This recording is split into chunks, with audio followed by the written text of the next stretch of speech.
আগামী 13 অক্টোবর 2025 ইং রোজ সোমবার দাবিতে বান্দরবানে সকাল সন্ধ্যা সারাদিন সর্বাত্মক হরতাল ঘোষণা মর্মে সাংবাদিক সম্মেলন।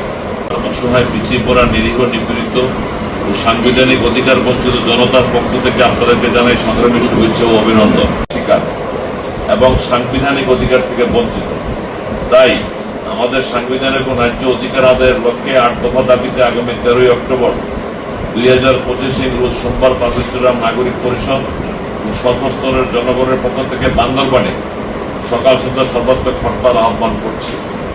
ব্রিটিশ রচিত প্রশাসনের পার্বতী চট্টগ্রাম শাসনবিধি 1900 বাতিল করে সংবিধানের আলোকে 3 পার্বত্য জেলার শাসন ব্যবস্থা চালু করা। 2. জমি ক্রয় বিক্রয়, চাকুরি, শিক্ষা সহ সর্বক্ষেত্রে রাজার সনদ বাতিল করা। 3. 61 জেলার ন্যায় রাঙ্গামাটি, খাগড়াছড়ি, বান্দরবানে জমি ক্রয় বিক্রয় ও ভূমি ব্যবস্থাপনা চালু করা। 4. বাজার ফান্ড প্লটের লিজের মেয়াদ 99 বছরে উন্নীত করা ও বন্ধ রাখা ব্যাংক ঋণ পুনরায় চালু করা। 5.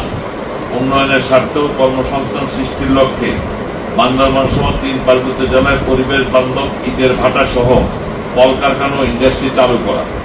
6. আইন শৃঙ্খলা ও জনগণের যানবাহনের নিরাপত্তার স্বার্থে 3 পার্বত্য জেলার প্রত্যাহারকৃত 246টি সেনা ক্যাম্প পুনঃস্থাপন করা।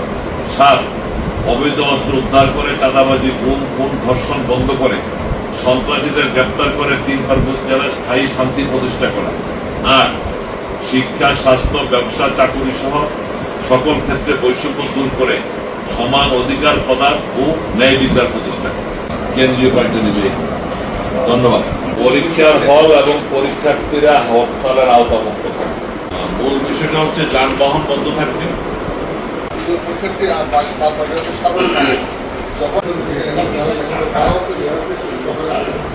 হচ্ছে শুধু বান্দরবান পার্বত্য জেলায় করলেন না, বাস্তবায়ন করলেন কি করলেন না, আছে এই কারণে বুঝতে পারবেন